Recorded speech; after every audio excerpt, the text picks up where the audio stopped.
When it's time to get that oil change, make sure you go to 70s Oil Exchange at 9601 East Jefferson. That's a half mile east of Belle Isle. Make sure you stop there, get your oil changed, get your fluids filled, and get your tires rotated while you're there. Remember, every Wednesday, all oil changes are half off between 8 a.m. and 11 a.m. That's 70s Oil Exchange at 9601 East Jefferson in Detroit. Your car will thank you.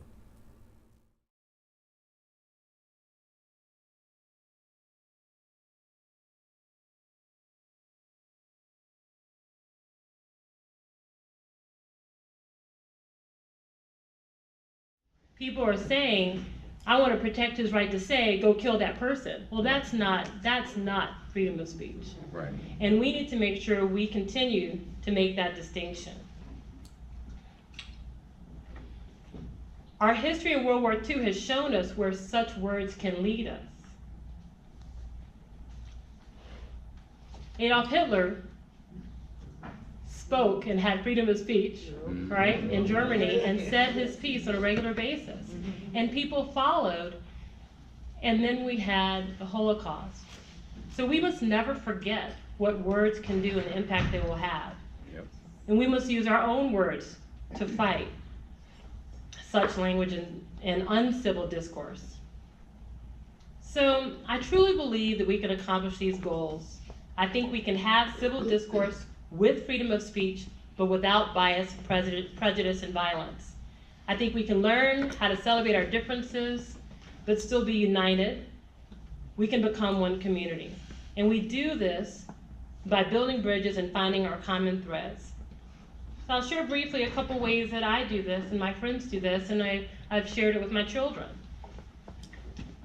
So I practice things that seem so simple, but things like learning about other cultures through reading, traveling, studying other languages, emphasizing education, learning our history, coming out of my silo, right? All of us have our group of friends, and we tend not to step outside that group. But we should try to go outside your social sphere, try to develop a comfort level with others who are very, very different from you. I like to keep the company of women. I enjoy being with women who are strong, they empower me. I participate in the Junior League of Detroit, the Links Incorporated, right? Find organizations that help you learn about your true self. And that empowers you to then go out and be with others. I can do everything else better after socializing in a women's group or working on a project together. I join many artistic and cultural organizations. As we talked about earlier, the visual and musical arts, theatrical arts are just incredible for connecting people. And in Metro Detroit, we have so many opportunities for this. Being on these boards and trying to push these artistic venues through our community will also help us find the connections. My daily practice of medicine, it is the best way to meet people from all walks of life and provides me enjoyment, and at the same time I get to have good conversations. Many of you in the room have good conversations and are able to share differences of opinion, but do it in an amicable way. And of course, I still have my back to basics approach. And this may sound a little bit odd, but our Constitution is really a wonderful document that outlines all of our rights for life, liberty, and the pursuit of happiness. The main issue is, when it was originally written, it wasn't written for me. Right. As a black woman, the Constitution was not written for me. But we can make it a living document and make it stand up for the rights of others. Understanding that by empowering everyone in our country, it doesn't detract from any one of us, but lifts us all up. And last but not least, by voting. So this election cycle is more important than ever, and I have been spending so much time trying to make sure that good candidates win up and down the ballot. But none of that works unless we go to the ballot. Yesterday, I had someone at an event ask me, do I think all of this work we're doing will really work? Like, what's the real way that you get other people to vote? And it is one-on-one. Nothing is better than holding the hand of people and taking them to the polls. Right. Talking to people. In my office, I have information on voting, I have slates. I mean, it is the way to get people to know who are your candidates, and we encourage each person to go to the polls.